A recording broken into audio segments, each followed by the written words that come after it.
こんにちは、アンナスです。今日は配色の決め方の話をしようと思います。どうやって私が色を決めているのかっていうお話です。それでは手元の方にどうぞ。はい、では、色の決め方なんですけど、私の刺繍糸の箱がちょっとこんな感じで三つ編みにして、普通に売ってるものはこれですね。これを三つ編みにしたものを箱に入れてこうやって保管してるんですけど、例えば図案があって、例えばいちごの刺繍しようかなと思ったら、私この赤が好きだな、じゃあ緑はこれに合う色これかなとか言って決めますよね。でその時にやっぱりね、同じ色になっちゃうんですよ。赤、やっぱりこの赤が好きだからこれ。でも今日はちょっと気分変えてピンクっぽいのと緑もちょっと薄い緑にしようかなとかってやってても、もうすごい迷うし、別にね、自分の作品だから何色でもいいんですけど、だんだん煮詰まってきたりとかしますよね。そういう時にどういう風になものを参考にしているかっていう話をちょっとしようと思います。もうライブ見てる方はご存知だと思うんですけど、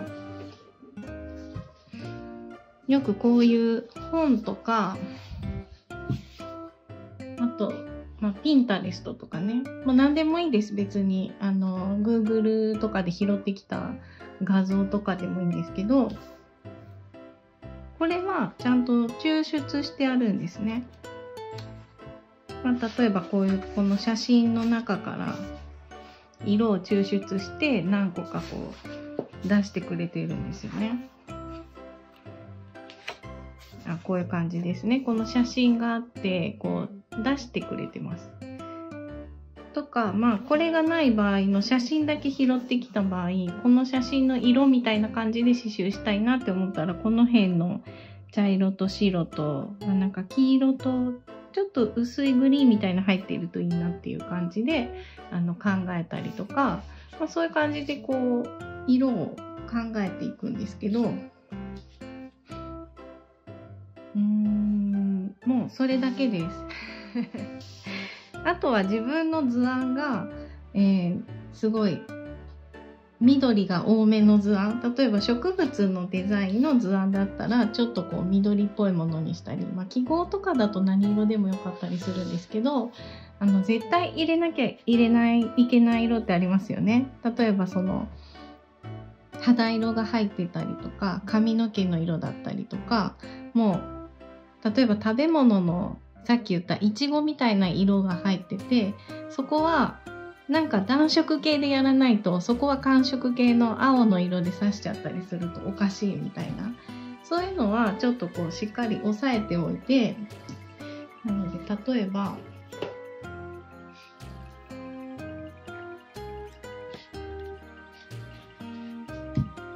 どういうのがいいですかね。例えばこれ人物の刺繍、美味しい刺繍なんですけど、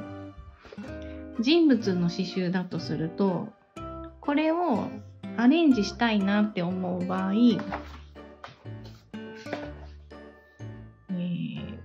肌色は絶対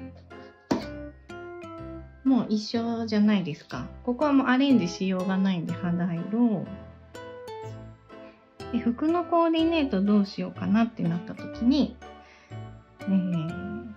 白いシャツとね、こういうなんかズボンがある。じゃあ可愛い系、ちょっとやっぱり色味を今回この本の場合は抑えているので、ちょっとパステルカラーみたいな色にしたいなって思うじゃないですか。そうしたらちょっとパステルカラー系の画像とかを参考にしつつ、これは色が多いですね。これぐらいが分かりやすいですね。このサーモンピンクとブルーの組み合わせかわいいな。じゃあ上着をこの水色に近い色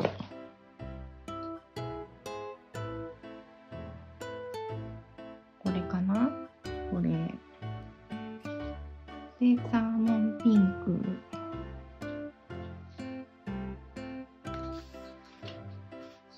サーモンピンク、かわいいですね。まあここまで色が濃いと布は白がいいかなとか言って、でカバンがこの中の色だと白とか黒とか入ってますね。だから思い切ってカバンを黒とかにしても可愛いですよね。カバンを黒、ブラウスを水色で、ズボンをこのサーモンピンクとなんか白で白のチェックにして、この2つでズボンにしてもいいですよね。まあ犬はあんまり変えられないというか、あんまり変な色にするとおかしいんで、犬はまあそのままにするとして、服のアレンジこういう感じでどうかなみたいな感じでこう決めていくと、意外となんか全然違うものになって面白いです。そういう感じで結構色は決めています。なのでもう何もないところからいきなり考えるんじゃなくて、ちょっとやっぱ参考になる画像とかがあるとこうきっかけが作りやすい、考えやすい。でこの後アレンジはもう刺しながら、なんかこの色ちょっと足した方が可愛いかなみたいなのがあれば足したりとか、あと刺しながらやっぱこれいらなかったなみたいなのがあれば減らしていくっていうのもいいと思います。という感じで、最近やった仕事の作品なんですけど、ちょっとチラ見せ。なんかこういう刺繍を最近したんですね。で、この刺繍は記号なので、ほんと何でもよかったんですよ。何色を刺してもよかったので、どうしようかなって思った時に、この本の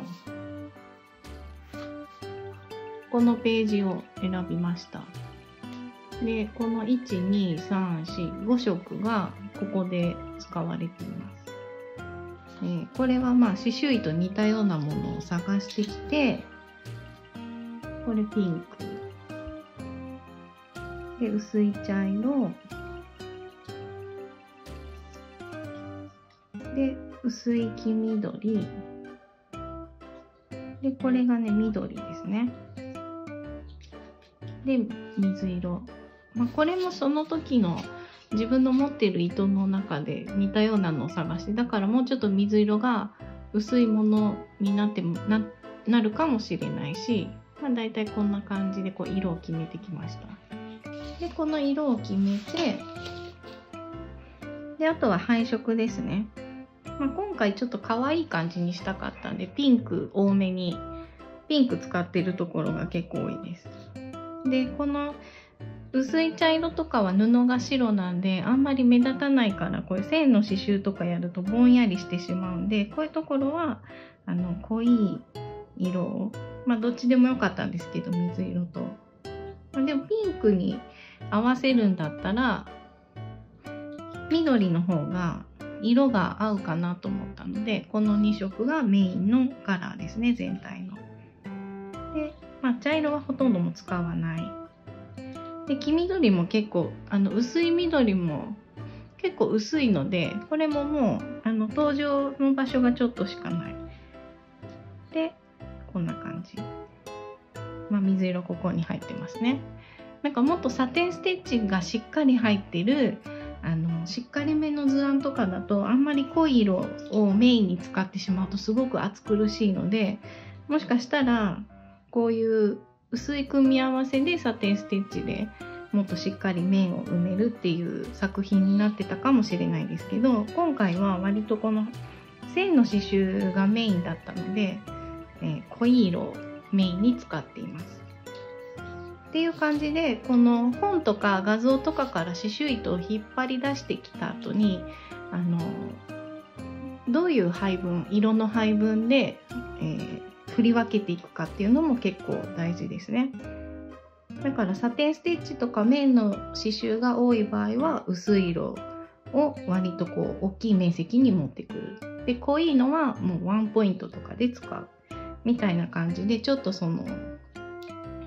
好みによると思うんですけど、その濃い色ばっかりでブワーってやって、それがすごいアート的でかっこいい仕上がりになる場合もあるんで、それが一概にダメっていうわけではないんですけど、無難にまとまらせたいなっていう場合は、そう薄い色を大きな面積に持ってくると割と初心者の方はやりやすいんじゃないかなと思います。ということで以上です。いかがでしたか？チャンネル登録といいねボタンをよろしくお願いします。それではさようなら。